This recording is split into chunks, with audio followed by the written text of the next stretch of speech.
Mixing with Mike plugin of the week comes from brainworx in collaboration with SPL. It's the BiG plugin. BiG is actually an emulation of a 500 series rack unit created by SPL, and essentially what it is a stereo enhancer, or so they call it. Stereo image shaping is the basic task here, and it's pretty simple, right? Gives you a bigness knob to determine how much of the shaping you want to do, a stage control, right, for determining where you want that processing to happen. You can lean it towards the back or towards the front. This is an unusual one, particularly for imager processors, which mostly focus on width. Now, when you go super wide, it tends to pull forward. Most of the time, it makes the signal louder, or the wide end of it, the hard left-right type of stuff in the S of the mid S, the side information kind of pulls it out, and so you get more gain with that. But with this, you can actually kind of focus the processing backward as opposed to forward. That's not necessarily monoing it up, but you'll see when we kind of get to it. The range control is designed to shape the frequencies that are being affected. So if you go all the way up to the open setting, what you'll get is full frequency, and you'll continually roll off low frequencies as you go down here towards the high setting. So default's somewhere in the middle, and we got a bypass on and off. You've got a signal there that will just indicate that there is signal coming into the unit. There is a bass control here, which makes up for some low-end loss, which seems to somewhat consistently occur as you use the plugin. So we'll kind of keep that a mind on that, focus on that. And then, of course, the amount knob here, or the bigness knob. There's an expert function, which you can open up here. This opens up most parameters that you'll find in all the brainworx plugins: stereo balance control, pan for the mid, pan for the side, or this would kind of like balance the left and right of the side information. So they call it a pan control. A mono maker, right, for monoing up the low end. And the most useful feature here, a couple of them. One is the correlation meter. So the processing here should be mono compatible, or so they say. We could check that out. This will show you the balance of your left-right. Okay, so that can sometimes be helpful here. And there's a really cool feature here, an auto feature, which will be like an auto gain makeup, because what you'll find as you start to dig into the processing with this unit, it's going to always add gain, and then to properly judge it, you would need to balance it. And essentially all you do is you hit the auto button, hit play. It takes like 5 seconds or so to kind of go through, analyze it, and then it will set the gain makeup automatically for you. I'm going to feed it just through a mix, just so you can kind of hear the whole thing, and then we'll kind of split it out into some stems just to kind of dig into it a little bit more. So let's start with just some basic controls here. I'm going to leave this wide open. We'll put a little bit of bigness here just so you can kind of hear what's going on, and I'll kind of swing the front back staging here just so you can see what's going on here. And my first impressions that are falling out of place. Instead of shifting gears, you'd rather leave that same place. Live a life with opposites, you can't play the same game. I don't understand what's going on, but we can't get back in line. I wanna make you cry, so when I survive, I'll let you play. That's all full frequency, right? So here I can kind of exaggerate it a bit more here so you could hear it. Let's see. And my first impressions that are falling out of place. Instead of shifting gears, you'd rather leave that same place. Live a life with opposites, you can't play the same game. I don't understand what's going on, but we can't get back in line. Right, so you can see how much gain that it's adding in there. This is with the bass on, right? This knob goes a long way. So if you use it on individual sounds, you may find that you can go to pretty heavy extremes. But just to kind of give you an idea, I'm going to back this off like 6 dB here. Just and then I'll crank this up just to give you an idea of what it will do.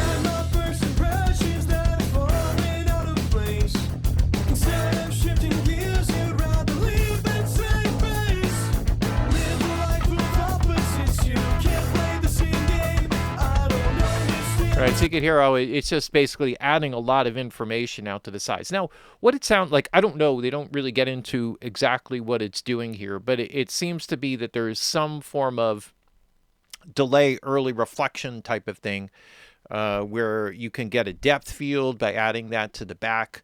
The Stage 1 version 2 plugin has something similar, which is quite cool, right? A depth control that you could do at different frequencies.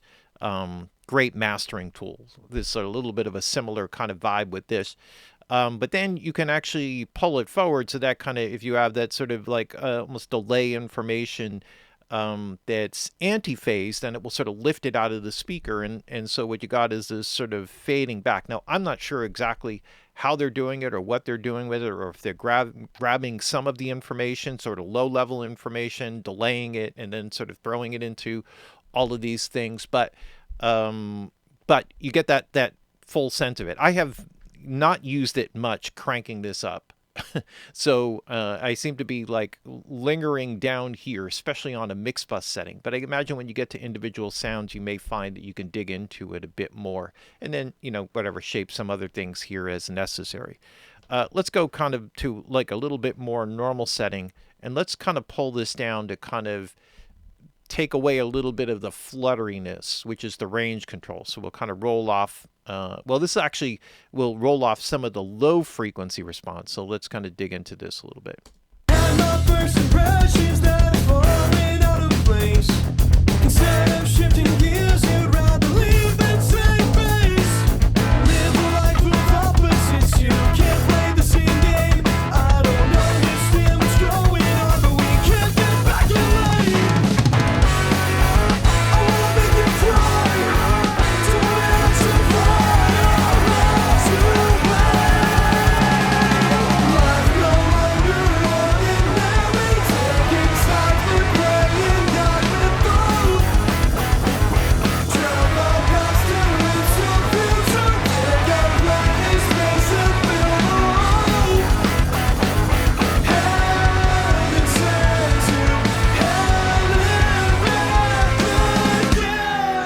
Right, so you can see how it really increases the sound stage in a really cool way. I also want to just quickly show you this bass on-off feature.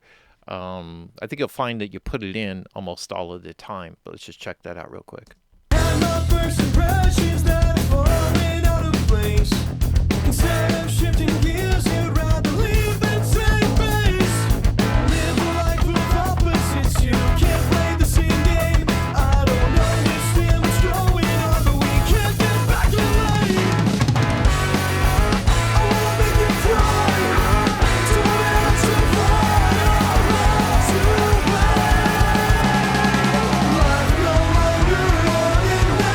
Another thing I've kind of found with this is that if I'm pulling the staging a little bit more to the back, I'll tend to kind of open up the low end a little bit, and that seems to enhance the depth field. So let's see. And my first impressions that are falling out of place. Instead of shifting gears, you'd rather leave that same place. Live a life with opposites, you can't play the same game. I don't understand what's going. So if you want a bit more of the power of the low end and sort of the size of the drums and all of that to sort of stage backward, that's probably going to work a little bit better for you. Whereas if you're trying to pull things more to the front, you're probably going to find that you're squeezing it a bit more towards the top end. And my first impressions that are falling out of place. Instead of shifting gears, you'd rather leave that same place. Live a life with opposites, you can't play the same game. I don't understand what's going on, but we can't get back in line. I wanna make you cry. Don't answer fire. Right, so depending on what you want to do with it will kind of determine like the way that you just, whatever, move around with the settings. Those are just my quick suggestions there, and obviously you can kind of take it whatever way that you want.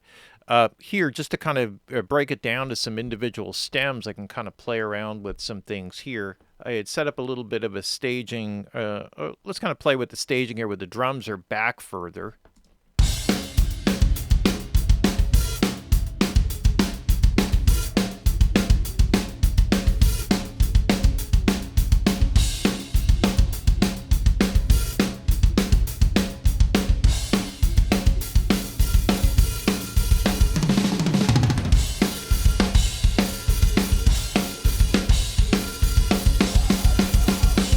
right, and then we got a bass part here.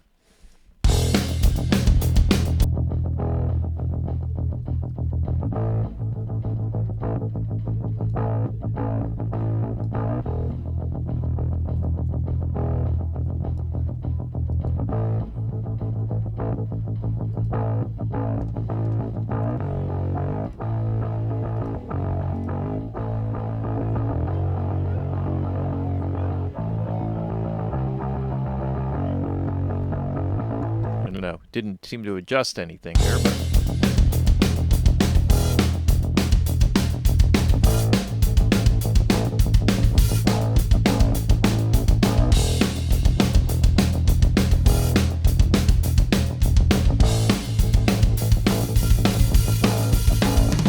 all right, let's bring in the guitars.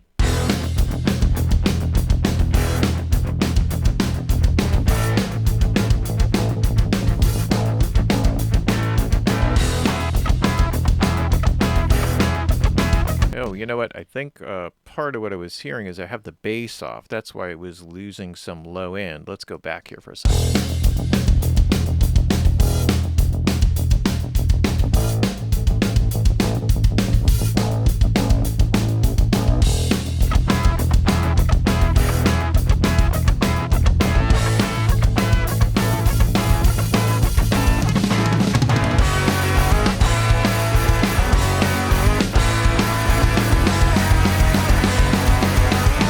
Let's kind of tune this in level-wise.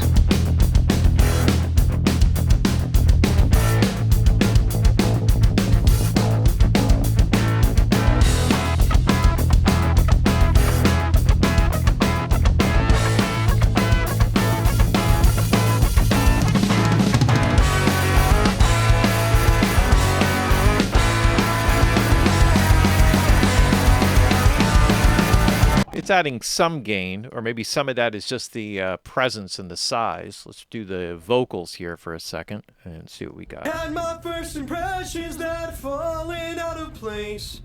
Instead of shifting gears, you'd rather leave than save base. Live a life of opposites, you can't play the same game. I don't understand what's going on, but we can't get back in lane. And my first impressions that falling out of place. Instead of shifting gears, you'd rather leave than save base. Live a life of opposites, you can't play the same game. I don't understand what's going on, but we can't just, hold on, let me just undo that. Okay. And my first impressions that falling out of place. Instead of shifting gears, you'd rather leave than save base. Live a life of opposites, you can't play the same game. I don't understand what's going on, but we can't get back in lane. I wanna make you cry, so answer fire, to life no longer ordinary, taking time for praying God with both. Drown my past and lose your future, and I play space and build a home.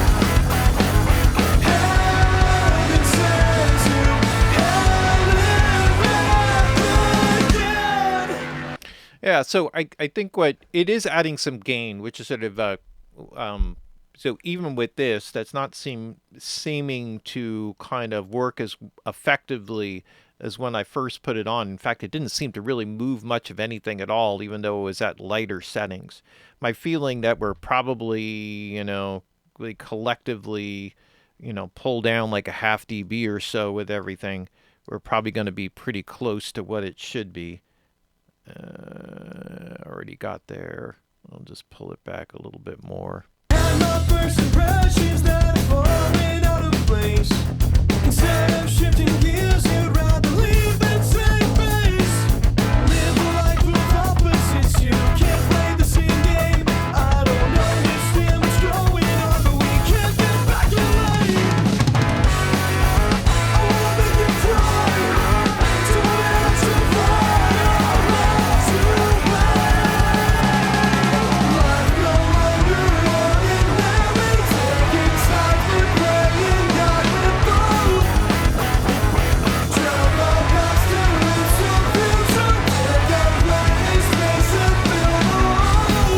of course, you can hear how it really opens up the sound field, how it brings out the effects, like really adds a lot of depth and dimension to everything. You could really detail it on bus returns like I have set up here.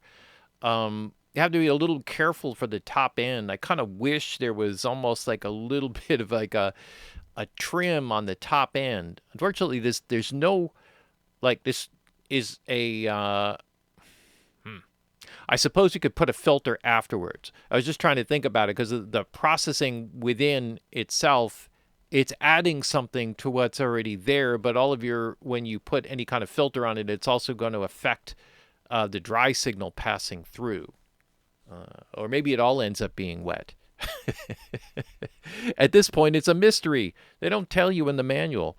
But a really cool one, a great tool to kind of play with. I think, as I said, I think, I'm kind of pushing the settings a little bit farther than what I might normally, particularly with the effects that I already kind of have on there. But you can hear how it really opens up the sound field.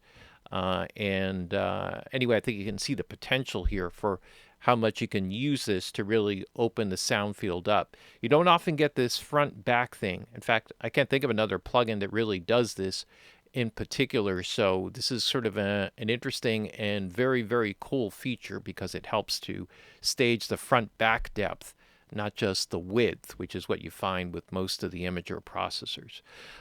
Really cool one. BrainworX working with SPL. Nice work as usual. And it's this week's plugin of the week. Check it out.